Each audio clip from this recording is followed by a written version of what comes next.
हमसे कई लोग पीछे पड़े हैं, हमको गुरु दीक्षा दे दो महाराज जी, गुरु दीक्षा आप कब देना शुरू करोगे, कब प्रारंभ होगा, कब।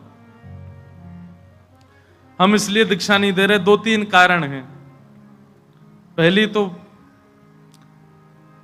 अंदर से भाव ही नहीं आ रहा अभी तो कि हम दीक्षा दें। दूसरी बात, हम दीक्षा देंगे तो फिर बड़े नियम कानून बना देंगे, हमारे भी रहेंगे, हम भी फिर ऐसे ऊधम नहीं मचाएंगे, हम भी फिर भैया भाव में ही रहा करेंगे। क्योंकि शिष्य जितने ज्यादा होते चले जाएंगे, गुरु को उतना भजन बढ़ाना चाहिए। अभी हमारे अंदर बाल बुद्धि है, हम ऊधम करते हैं, खेल कूद करते हैं, इधर उधर कथा करने जाते हैं। और गुरु बन जाएंगे तो फिर हमको भी नियम से रहना पड़ेगा, भाई इतने शिष्य हो गए, जितने शिष्य बढ़ेंगे उतनी माला बढ़ानी पड़ेंगी। और हमको पता है जिस दिन घोषणा होगी कि हम दीक्षा दे रहे हैं, उसी दिन इतनी माला बढ़ जानी है हमारी, अध्ययन आदि नहीं कर पाएंगे। तो ये एक कारण। दूसरी बात, तीसरी बात, हम गुरु बनेंगे तो फिर भैया स्ट्रिक्ट वाले बनेंगे। हर गुरु पूर्णिमा पे फिर हमको चेकिंग चाहिए, कितनी माला जपते हो, कितना नाम जपते हो, तिलक सुर। अभी तो हम श्री लगाते हैं, फिर उसके बाद पूरा तिलक लगाएंगे, 12 तिलक लगा के बैठना पड़ेगा, बड़े नियम कानून रहेंगे। अभी हमारा अध्ययन में ज्यादा मन लगता है, इसलिए हम गुरु दीक्षा नहीं देते। और फिर शिष्य भी जो आएंगे, सबकी लाइन लगा कॉपी दिखाओ, कितना होमवर्क किया साल भर में, कितना नाम जप रोज करते हो, कितनी गुरुमाला रोज करते हो, नियम का पालन करते हो कि नहीं करते हो। सौगंध दे दे करके दीक्षा देंगे, आधे ने तो आज ही गुरु बदल दिए होंगे, इनसे नहीं लेनी है। सौगंध दे दे करके दीक्षा देंगे, सौगंध है तुमको। पत्नी को पति की दे देंगे, पति को पत्नी की दे देंगे। अगर तुमने ये काम किए तो सौगंध है एक दूसरे की, ये करनी ही नहीं है। अब इतनी कमर कस के बैठे हो तो आना, फिर देंगे दीक्षा। तो पूरा नियम कानून रहेगा। लाल जी से आज्ञा लेनी थी, जन्माष्टमी में पर्ची डालनी थी, पर भूल ही गए, इतने थक गए कि 3 जगह तो जन्माष्टमी करे आए तो पर्ची नहीं डाल पाए। लेकिन करेंगे जल्दी, जब भी होगा तो फिर 3 दिन का एक सत्र होगा, ऐसा मन में भाव है। 3 दिन का यहीं पर एक सत्र होगा, उस सत्र में पूरी रामानुज गुरु परंपरा बताई जाएगी। पहले परंपरा क्या है, तिलक क्या है, नाम क्या है, नाम की विधि क्या है, सब समझाने के बाद चौथे दिन फिर गुरु दीक्षा का कार्यक्रम होगा, कभी होगा तो। गुरु कौन? जो परीक्षा लेता हो। सुखदेव जी ने परीक्षा ली, और कैसी परीक्षा ली? परीक्षित 4 दिन से निष्ठावंत होकर के कथा सुन रहे हैं, और श्री सुखदेव जी महाराज ने 4 दिन के पश्चात जैसे ही कृष्ण लीला प्रारंभ की, परीक्षित अत्यंत प्रसन्न मुद्रा में, और महाराज उत्साहित हो गए कि बस अब मेरे पूर्वजों के रक्षक श्री कृष्ण की कथा सुनाई जाएगी।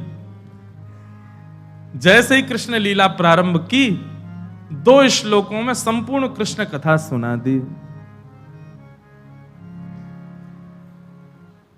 संपूर्ण कृष्ण कथा 2 श्लोकों में सुना दी। बोले भैया, भगवान श्री कृष्ण का मथुरा में जन्म हुआ, देवकी और वसुदेव के यहां ठाकुर जी लाला बन करके आए। जन्म लेते ही भगवान गोकुल चले गए, गोकुल जाकर के ब्रजवासियों को और ब्रज गोपिकाओं को सुख प्रदान किया।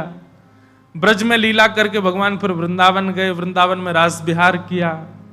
रास विहार के उपरांत ठाकुर जी वृंदावन छोड़ के मथुरा आ गए, मथुरा के कंस वध किया। कंस वध के बाद भगवान गुरुकुल पढ़ने गए, गुरुकुल से वापस आकर के भगवान रण छोड़ करके द्वारिका चले गए। 16,108 ब्याह हुए, महाभारत का युद्ध हुआ, गीता का ज्ञान उपदेश किया। लौट करके भगवान द्वारिका में कुछ लीला किए, लीला करके भगवान ने संपूर्ण यदुवंशियों को श्राप युक्त करवा करके अपनी लीला को विश्राम कर दिया। अब ये संपूर्ण कथा सुन करके परीक्षित अभी बैठे हैं, और श्री सुखदेव जी ने 2 श्लोकों में संपूर्ण कथा सुना करके अपनी वाणी को विराम दे दिया। सुखदेव जी महाराज चरणों में प्रणाम करते, परीक्षित जी महाराज चरणों में प्रणाम करके कहते हैं, भगवान आप मौन क्यों हो गए? सुखदेव जी कहते हैं सुना दी कृष्ण कथा, यही तो है। मथुरा में जन्म हुआ, गोकुल में ये किया, आदि आदि ये सारी लीलाएं बता करके बस यही है कृष्ण कथा। और यहां से अब 10वां स्कंद प्रारंभ होता है। जिस कृष्ण लीला को सुनने के लिए आप सब बैठे हो, उससे पूर्व श्रोता की स्थिति कैसी होनी चाहिए, वो ध्यान पूर्वक सुनिएगा।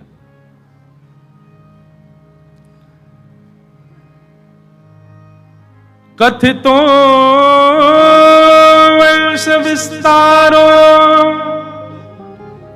भवता सोम सूर्ययो राज्ञां चो भयवंश्यानां चरितं परमाद्भुतम्। बहुत ध्यान पूर्वक सुनना।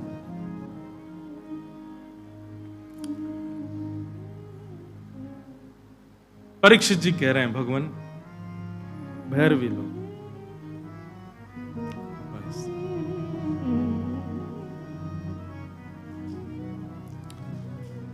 विस्तार से सुनाओ। आपने इतने राजाओं की कथा मुझे विस्तार से सुनाई, इतने सारे प्रसंग मुझे विस्तार से सुनाए, मैं सबको धैर्यपूर्वक सुनता रहा, परंतु जिनकी कथा सुनने के लिए मैं पिछले 4 दिन से बैठा हूं, मैंने आसन भी नहीं बदला, मैं सोया भी नहीं, मैंने जलपान भी नहीं किया, मैंने भोजन भी नहीं किया, जिनकी कथा सुनने के लिए मैं बैठा हूं, आप उन्हीं की कथा मुझे इतने इतने इतने सूक्ष्म में क्यों सुना रहे हैं? सदैव याद रखना, ठाकुर जी आपके जप की संख्या से प्राप्त नहीं होते, आपके यज्ञ की संख्या से प्राप्त नहीं होते, आपकी आहुतियों की संख्या से प्राप्त नहीं होते। एक बात निश्चित मान लीजिएगा, संख्या अधिक होना भगवत प्राप्ति में आवश्यक नहीं है। संख्या भले ही एक हो पर परिपूर्ण हो।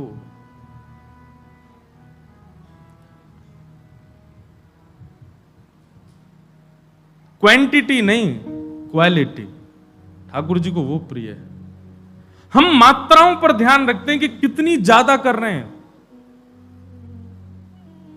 लोगों से मैं पूछता हूं, कई बार मिलते हैं, महाराज जी हम 16 माला रोज करते हैं, हम 24 माला रोज करते हैं, हम 108 माला रोज करते हैं, 2 लाख माला रोज करते हैं। कई ऐसे महापुरुष भी हैं। सबको प्रणाम, सबको वंदन।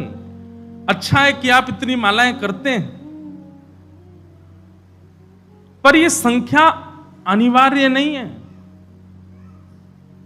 भले एक माला हो, लेकिन उस एक माला के करने पर आपकी मन, बुद्धि, चित्त, तन सबकी स्थिति अत्यंत उत्कंठा से भरी हुई होनी चाहिए। उत्कंठा मतलब अत्यंत आनंद, अत्यंत उत्कृष्ट उत्कंठा, अत्यंत एक्साइटमेंट के साथ में होनी चाहिए, भली एक माला हो।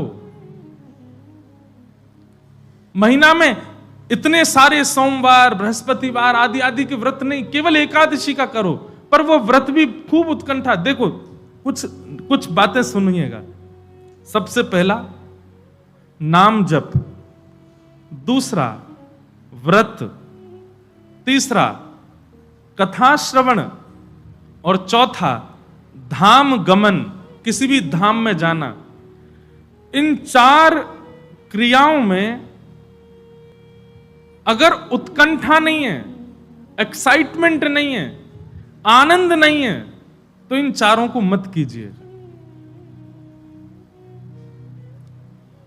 व्रत इसलिए नहीं करना है एकादशी का कि भैया हम वैष्णव हैं, हमको करना ही पड़ेगा, वृंदावन में रह रहे हैं, सबकी देखा देखी करनी पड़ेगी, नहीं करेंगे तो अपराध लगेगा। अपराध के भय से व्रत नहीं करना है। आप जैसे अपराध के भय से व्रत करते हो, व्रत टूट जाता है। अपराध के भय से नहीं, अपराध के भय से नाम जप नहीं,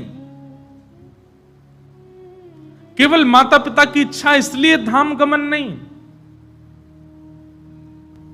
इन सब में एक अद्भुत आनंद होना चाहिए, उत्कंठा होनी चाहिए, तभी कीजिए। आपको गौरव होना चाहिए एकादशी व्रत रखने का। अरे प्रतीक्षा होनी चाहिए। एक एकादशी गई, अब अगली एकादशी की प्रतीक्षा है, कब 15 दिन पूर्ण हो, कब एकादशी आवे। गौरव के साथ में, आनंद के साथ में, उत्साह के साथ में एकादशी व्रत करो। उसको नियम मत मानिए। इसीलिए इतनी एकादशी व्रत करते हैं, इतना सब लोग नियम जाप आदि करते हैं, पर फिर भी उनके ऊपर इतना असर नहीं पड़ता। कितने एकादशी वालों को जानता हूं, एक एकादशी नहीं छोड़ते महाराज, और ऐसी करते हैं निर्जला जैसी, लेकिन उनके क्रोध पर कोई असर नहीं, उनके स्वभाव पर कोई असर नहीं, उनके व्यवहार पर कोई असर नहीं, उनकी विचारधारा पर कोई असर नहीं। क्यों? क्योंकि वो केवल एक नियम मान करके उसको करते हैं। आपको गौरव है, आपका आनंद है।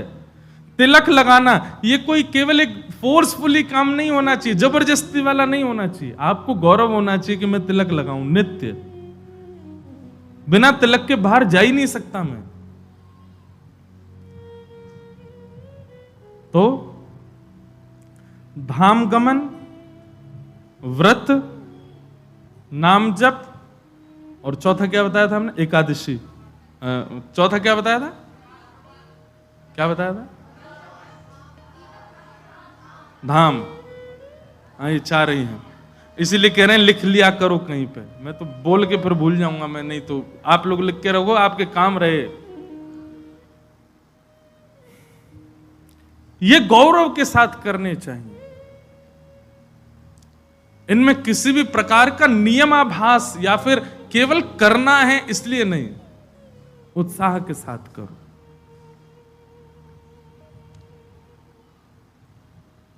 परीक्षित ने जब आज कहा कि भगवान मुझे विस्तार से सुनाओ, आपने सब विस्तार से सुनाया, पर जिनकी कथा सुनने के लिए मैं बैठा हूं, आप उन्हीं की कथा इतने सूक्ष्म में सुना रहे हैं। ऐसा मत कीजिए नाथ, मुझे विस्तार से सुनाओ। दुनिया में सबसे कठिन क्या है? वासुदेव जरा कष्टम, कष्टम निर्धन जीवनम, पुत्र शोक महाकष्टम, कष्टात् कष्ट करे क्षुधा।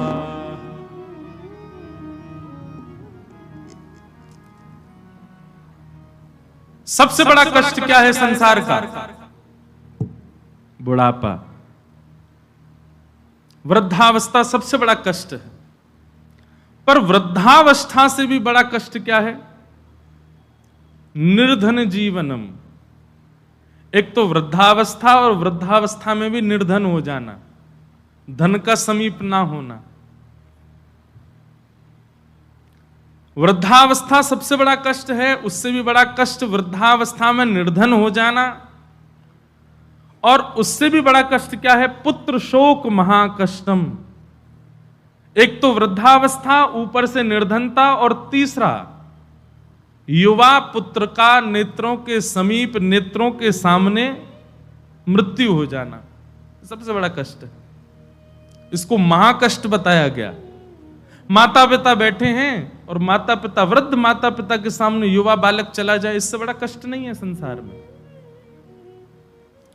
लेकिन पुत्र शोक महाकष्टम, कष्टात् कष्ट करित क्षुधा। दुनिया में सबसे बड़ा कष्ट, पुत्र शोक से भी बड़ा कष्ट यदि कुछ है तो वो क्या है? भूख लगना और भोजन का ना मिलना, सबसे बड़ा कष्ट है।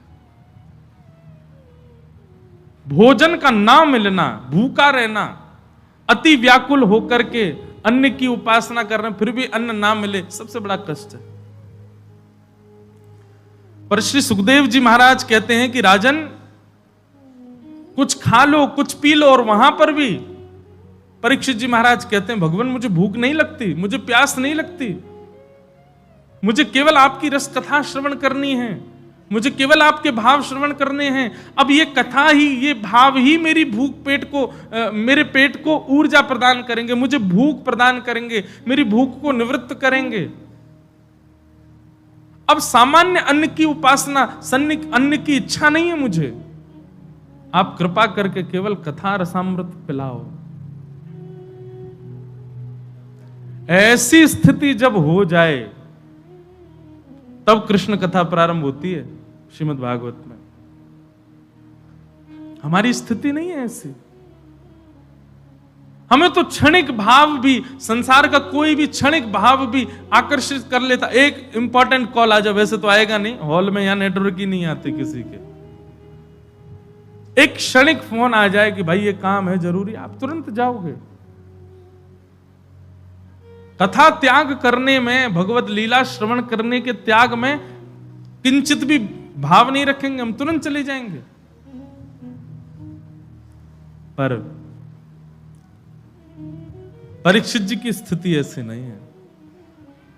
परीक्षित जी तो कह रहे हैं, कथितो वंश विस्तारो भवता सोम सूर्ययो राज्ञां चो भयवंश्याना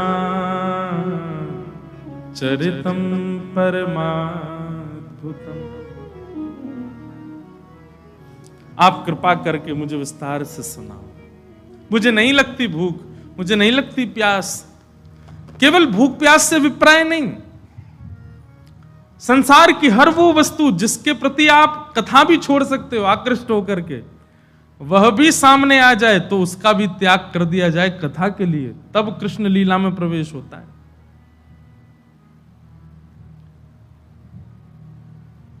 एक प्रकार से कह दें तो जब तक गोपी भाव चित्त में नहीं आवे तब तक कृष्ण लीला में प्रवेश नहीं मिलेगा। गोपियां कैसी हैं? यादोहने बहनने मथनोपलेप प्रेंखेंखनार भरुदितो क्षण मार्जनादौ। एक बहुत अच्छा पद है, इसी पद को केंद्र में लेकर के 4 दिन की कथा है अक्टूबर में गिरिराज जी में। पद का नाम है गोपी प्रेम की ध्वजा। रास पंचाध्यायी पर कथा है गोवर्धन में 14, 15, 16, 17 अक्टूबर। उसमें केवल रास की चर्चा है और उस रास चर्चा में उसका नाम ही कथा का गोपी प्रेम की ध्वजा। वहां गोपियों के प्रेम की चर्चा होगी बस। और अंतिम दिन की जो कथा मतलब 17 तारीख की, उस कथा का समय है रात्रि 11 बजे से। पूर्णिमा के चंद्रमा के नीचे बैठ करके जयति तेतिकम जन्मना ब्रज श्रयतंदिरा सस्वदत्र। भैया एक बात बिल्कुल स्पष्ट सुन लो, ये कोई केवल कहने वाली बात नहीं है, केवल प्रचलित बात नहीं है, आपको आकर्षित करने वाली बात नहीं है। वृंदावन रस लीला में प्रवेश तब तक नहीं मिलेगा जब तक गोपी भाव चित्त में ना हो। भोजन का त्याग कर देना, जल का त्याग कर देना, ये परीक्षित को एक प्रकार से गोपी भाव में उन्मुक्त कर रहा। परीक्षित कह रहे हैं मुझे भूख नहीं लगती, कथा ही मेरा भोजन है। मुझे प्यास नहीं लगती, कथा सुनकर के मेरी प्यास पूरी हो रही है। सुखदेव जी, परीक्षित तो ये तक कह देते मुझे निद्रा भी नहीं है। आप जब कथा सुनाते हैं तो मुझे ऐसा लगता है कि इससे बड़ा विश्राम मेरे लिए कोई नहीं है। क्षमा करना, कथा सुनकर के थकान लगती हो, कथा सुनकर के भूख लग जाती हो, और सबसे बड़ी बात कथा में नींद आ जाती हो, तो समझ जाओ भी गोपी भाव चित्त में ही नहीं। दूर रहो, कृष्ण लीला से तो बहुत ही दूर रहो। श्री हमारे अष्ट सखाओं में कवि परमानंद दास जी का पद है, बहुत सुंदर भाव है।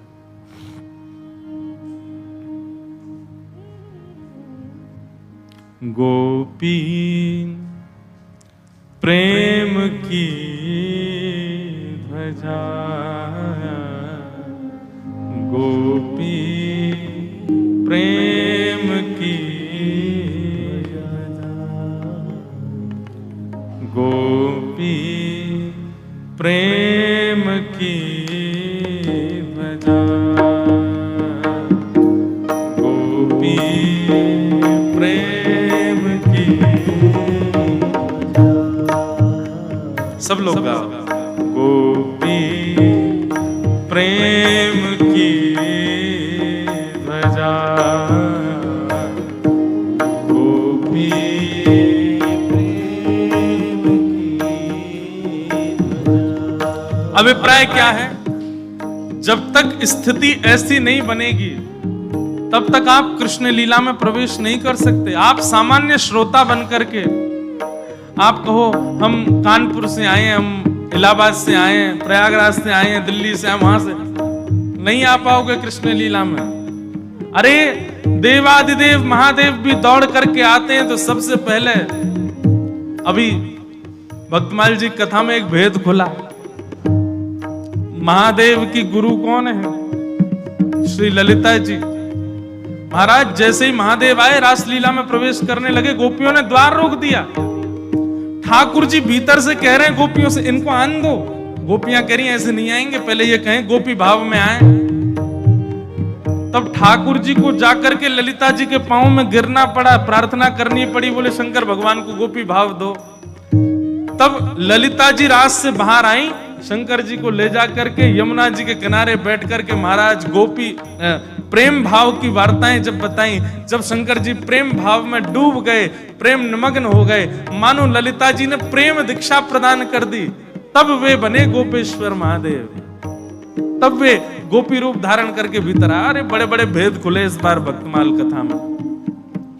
अब कई लोग शैव लोग मेरी निंदा कर सकते हैं, बोले बताओ ये तो कुछ भी कह देते हैं। बताओ, कभी कहते हैं राधा रानी गुरु, कभी कहते हैं, अब कह रहे हैं ललिता जी गुरु, शंकर जी की गुरु ललिता जी।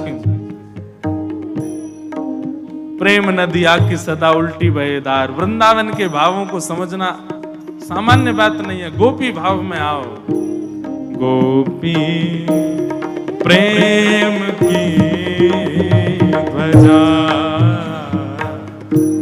गोपी प्रेम की भजा। जिन गोपाल कियो बस अपने, जिन गोपाल कियो बस अपने, जिन गोपाल कियो बस अपने, जिन गोपाल कियो बस अपने, उर्धरी श्याम भुजा, उर्धरी श्याम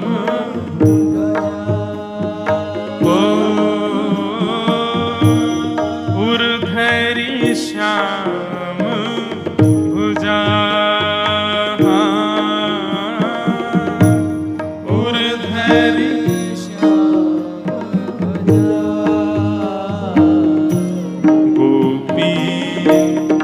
प्रेम की भजा, गोपी प्रेम की भजा, गोपी प्रेम की ध्वजा, गोपी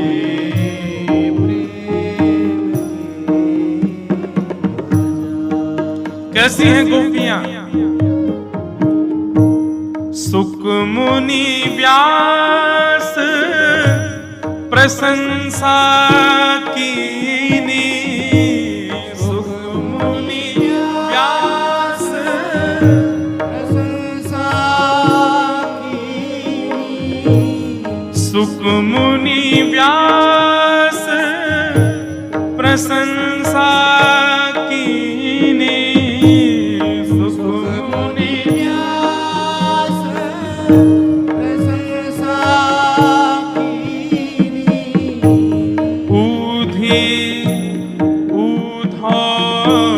संत सराये, हाँ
विप्रकुल जन्मो